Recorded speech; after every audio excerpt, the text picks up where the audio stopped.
noite a todos. Boa noite.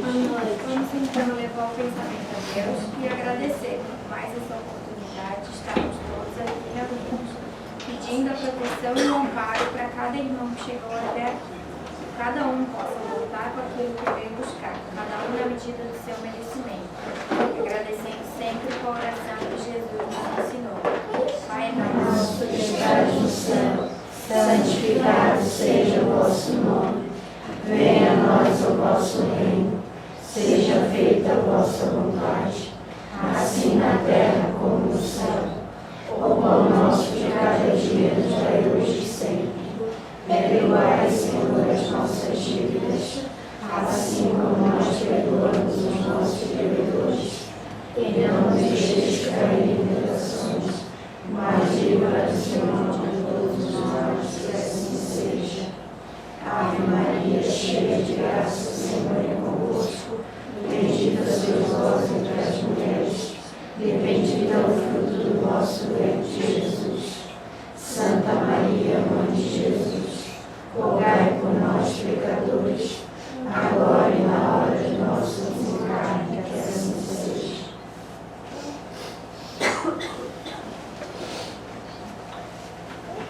A caridade material e a caridade moral. Amemo-nos uns aos outros e façamos aos outros o que quereríamos nos fizessem eles. Toda a religião, toda a moral se acham encerradas nestes dois preceitos. Se fossem observados nesse mundo, todos seríeis felizes, não mais há ódios nem ressentimentos. Direi ainda, não mais pobreza, porquanto, do supérfluo da mesa de cada rico, muitos pobres se alimentariam, e não mais veríeis, nos quarteirões sombrios onde habitei durante a minha última encarnação, pobres mulheres arrastando consigo miseráveis crianças a quem tudo faltava. Ricos, pensai nisto um pouco. Auxiliai os infelizes o melhor que puderdes. Dai, para que Deus um dia vos retribua o bem que houverdes feito, para que tenhais, ao sairdes do vosso invólucro terreno, um cortejo de espíritos agradecidos a receber-vos no limiar de um mundo mais ditoso. Se pudesseis saber da alegria que experimentei ao encontrar no além aqueles a quem, na minha última existência, me fora dado servir, amai, portanto, o vosso próximo. Amai-o como a vós mesmos, pois já sabeis agora que, repelindo um desgraçado, estareis, quiçá, afastando de vós um irmão, um pai, um amigo vosso de outrora. Se assim for, de que desespero não vos sentireis preso, ao reconhecê-lo no mundo dos espíritos. Desejo compreendais bem o que seja a caridade moral, que todos podem praticar, que nada custa, materialmente falando, porém que é a mais difícil de exercer-se. A caridade moral consiste em se suportarem umas às outras as criaturas, e é o que menos fazeis nesse mundo inferior, onde vos achais, por agora, encarnados. Grande mérito há, crede-me, em um homem saber calar-se, deixando fale outro mais tolo do que ele. É um gênero de caridade isso. Saber ser surdo quando uma palavra sorveteira se escapa de uma boca habituada a escarnecer. Não ver o sorriso de desdém com que vos recebem pessoas que, muitas vezes erradamente, se supõem acima de vós, quando na vida espírita, a única real estão, não raro, muito abaixo, constitui merecimento, não do ponto de vista da humildade, mas do da caridade, porquanto não dar atenção ao mau proceder de outrem é caridade moral. Essa caridade, no entanto, não deve obstar a outra. Tende, porém, cuidado, principalmente em não tratar com desprezo o vosso semelhante. Lembrai-vos de tudo o que vos já tenho dito. Tende presente sempre que, repelindo um pobre, talvez repelais um espírito que vos foi caro e que, no momento, se encontra em posição inferior à vossa. Encontrei aqui um dos pobres da terra, a quem, por felicidade, eu puder auxiliar algumas vezes, e ao qual, a meu turno, tenho agora de implorar auxílio. Lembrai-vos de que Jesus disse que todos somos irmãos, e pensai sempre nisso, antes de referirdes o leproso ou o mendigo. A Deus, pensai nos que sofrem e orai. Boa noite. Boa noite. Sejam todos bem-vindos mais uma vez à nossa casa de oração Ave Cristo. Que todos se sintam bem nessa casa, amparados pelos bons amigos espirituais. Que Jesus sempre nos acolha, né? Que todos saiam daqui melhor que chegaram. Esse é o nosso desejo. O texto que foi lido essa noite, caridade moral e caridade material. Esse texto está no Evangelho segundo o Espiritismo de Allan Kardec, no capítulo 13. E esse capítulo 13 é que não veja a vossa mão esquerda o que dê a vossa mão direita. Que foi uma frase proferida por Jesus no Evangelho. Vou precisar dessas informações. Então, falar de caridade não é fácil.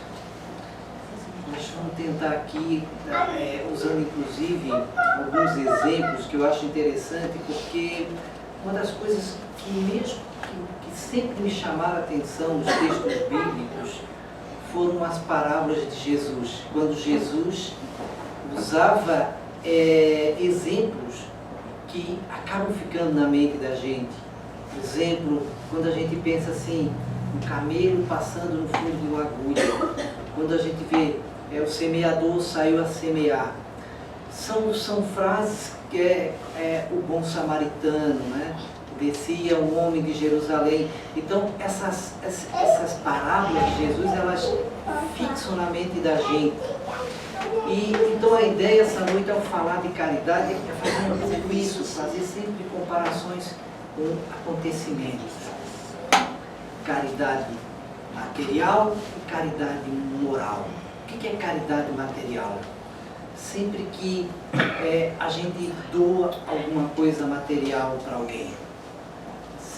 A caridade material seria a gente doar algo que a gente tem, como um prato de comida, né, uma cesta básica, medicamento, dinheiro, agasalho. Então isso é caridade material, que também é uma caridade importante, mas não é tão importante quanto a caridade moral. O que é a caridade moral? A caridade moral é quando a gente doa algo que a gente é. Entenderam? Algo que a gente é. Não precisa ter dinheiro para praticar caridade moral. Precisa ter, até anotei aqui, olhar de fraternidade, compaixão e percepção do outro. Por que precisa isso? E por que não envolve dinheiro? E por que é tão difícil praticar essa caridade? Porque essa caridade, ela precisa que a gente olhe além dos nossos problemas. Que a gente perceba além do nosso mundinho. Que a gente olhe além dos problemas da nossa casa, da nossa família. Que a gente olhe além dos problemas do nosso grupo familiar. Que a gente olhe além do grupo dos nossos amigos. E alcance aquele que é desvalido, que necessita de ajuda e que a gente pode ajudar sem gastar um tostão. E por que é tão difícil? Porque a caridade moral, ela precisa de uma transformação nossa, da gente ser fraterno, da gente ter compaixão, da gente conseguir olhar o outro além das nossas questões. E tem 3 formas de se fazer a caridade moral. O pensamento, Como é que se faz caridade moral com pensamento? Quando a gente pensa assim, nossa, aquela pessoa está sofrendo tanto, eu vou fazer uma oração em pensamento por ela. Eu vou pedir, né, por ela, vou tentar mandar uma energia boa. Ela está passando por uma situação difícil. E muitas vezes é alguém, inclusive, que a gente viu na internet ou na televisão, que a gente viu que está passando por uma cheia, por um furacão, pessoas longe que a gente nem conhece. Isso é fazer caridade moral pelo pensamento. Também dá para fazer caridade moral pelas palavras. Como é que a gente faz caridade moral? Como é que pratica caridade moral pelas palavras? Quando a gente ouve o outro, quando a gente incentiva o outro, quando a gente dá uma palavra de incentivo dizendo vai, continua, não desiste. Às vezes até quando a gente só senta no lado, deixa o outro chorar, reclamar, e a gente fica ali dizendo só o seguinte, eu estou aqui. Se precisar da minha ajuda, eu estou aqui. E por último, a caridade moral também dá para ser feita por ação. Ação que não envolve dinheiro. Vou pegar o seguinte, tem pessoas que fazem roupinha para doar para as crianças. Tudo bem, isso ainda envolve alguma coisa financeira. Vou pegar outro exemplo. Pessoas que vão visitar doentes nos hospitais, pessoas que vão visitar idosos no asilo, crianças nos orfanatos, que vão visitar alguém que está precisando de uma palavra de carinho, de amparo. Isso é muito importante. E aí eu peguei algumas coisas assim que eu acho que é interessante. Quando a gente for fazer a caridade, a gente tomar cuidado para a gente se colocar na altura da pessoa. A gente tem que lembrar que caridade é amor em movimento. Então, quando a gente vai praticar a caridade, a gente se colocar à altura da pessoa e não acima. E muitas vezes isso que as pessoas fazem. Alguém está pedindo esmola, as pessoas simplesmente jogam. Olha, pessoal, aqui não tem uma força tão grande quando a gente ajuda alguém, que se tu fosse dar uma esmola para alguém, tu deveria dizer assim, muito obrigado por eu poder te ajudar. Eu vi na internet, por coincidência, agora, nesses últimos dias, uma coisa que me chamou muita atenção, o que é se colocar na altura de uma pessoa que você está ajudando. A filha disse para a mãe assim, mas mãe, por que a senhora está pedindo para aquela vizinha necessitada, pobre, que passa por dificuldades, um pouco de sal emprestado? E aí a mãe disse, porque eu sei que ela tem bastante sal em casa e não vai fazer falta para ela. Mas mãe, a gente está com a despensa cheia de sal. Mas é porque ao fazer isso, eu dou oportunidade para ela de não se sentir em tanta dificuldade de me pedir alguma coisa quando ela precisa. Porque aí ela toma coragem e pede, já que eu pedi alguma coisa para ela, e ela já me pediu tantas vezes, ela toma coragem de pedir mais alguma coisa que ela necessita. Isso é se colocar na altura de quem você está fazendo a caridade. Ela sabia, ela não precisava do sal. Ela sabia que a pessoa tinha. E ao fazer isso, ela tornou mais fácil para a pessoa pedir. A gente tem que lembrar que nada é nosso nessa vida. Vou dar um exemplo para vocês, porque nada é nosso nessa vida, que é só emprestado, que é uma coisa que foi verídica, que aconteceu, não foi aqui no nosso centro, foi no outro centro espírita. A pessoa que trabalhava naquele centro, que dirigia, ela chegou no centro e conversando assim antes de começar a reunião, disse: nossa, eu e minha esposa estamos meio chateados hoje, porque nós temos 3 filhos, um está na faculdade e os outros 2 agora passaram por uma faculdade particular. Então nós vamos ter que pagar a faculdade para eles e por conta disso o dinheiro que a gente havia guardado para viajar, nós vamos poder viajar, nós vamos ter que ajudar os filhos. O cara bravo falando isso. Foi para a reunião mediúnica, como a nossa aqui, né? Transcorreu a noite inteira. Quando chegou no final, o mentor espiritual desse trabalhador chegou através de um outro médico e disse o seguinte: você está chateado hoje, né? Ele assim: estou sim, estou mesmo. E contou isso, essa história, que os filhos tinham passado na faculdade. E aí o mentor falou assim: agradeça por você ter os 3 filhos e agradeça por você estar cuidando desses 3 filhos, porque se não fosse ele, você seria um miserável, você não teria nada que você tem. É importante a gente lembrar,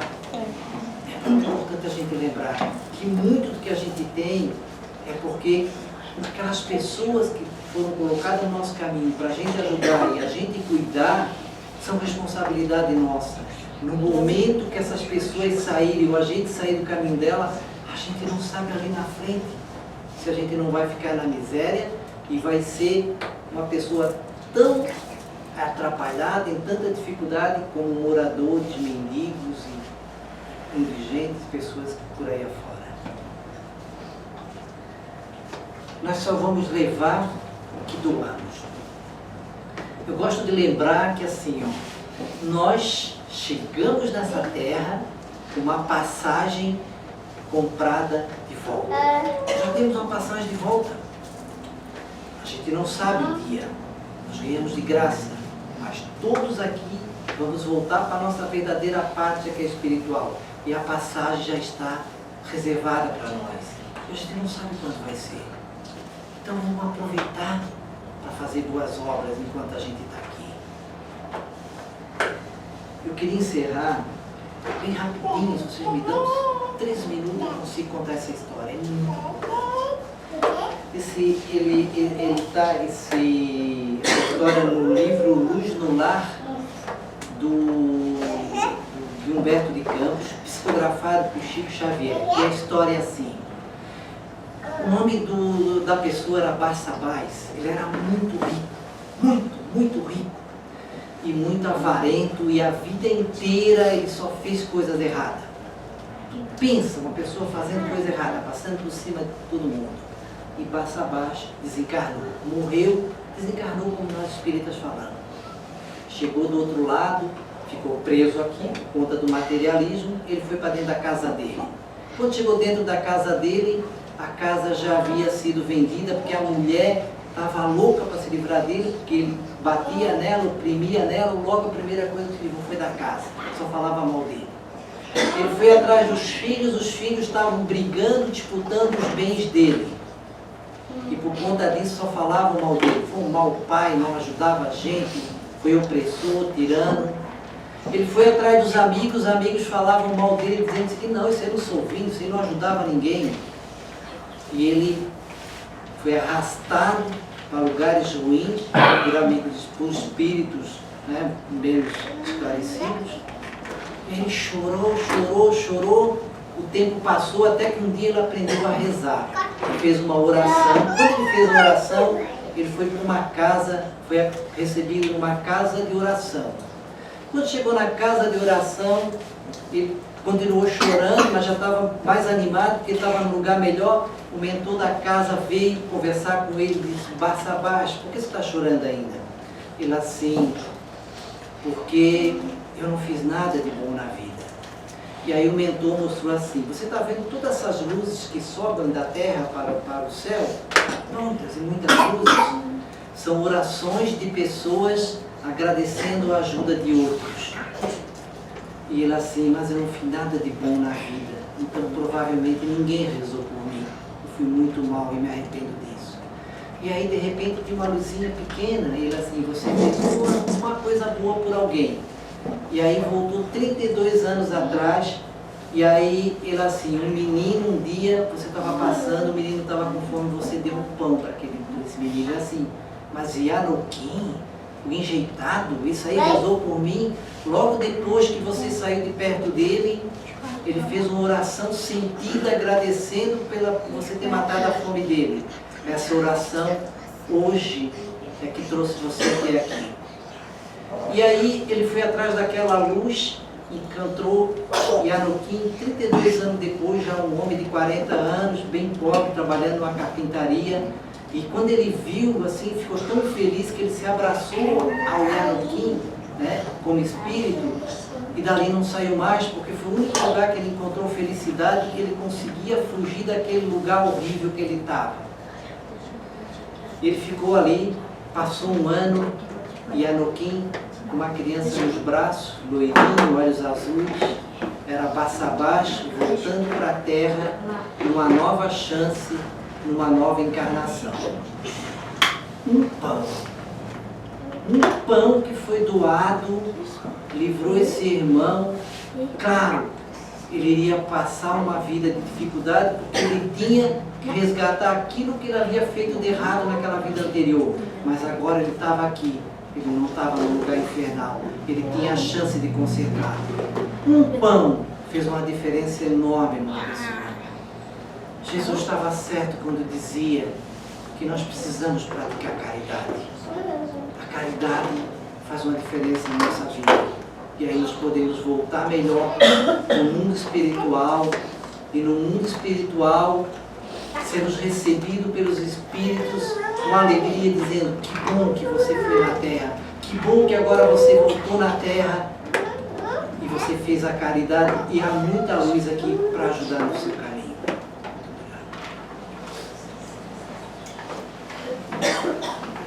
Mais uma vez, vamos elevar o pensamento a Deus, agradecendo cada palavra, cada ensinamento, que a gente possa praticar a caridade moral e material na nossa vida.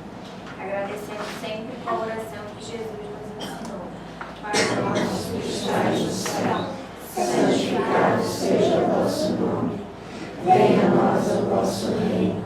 Seja feita a vossa vontade, assim na terra como no céu. O pão nosso de cada dia nos dai hoje e sempre.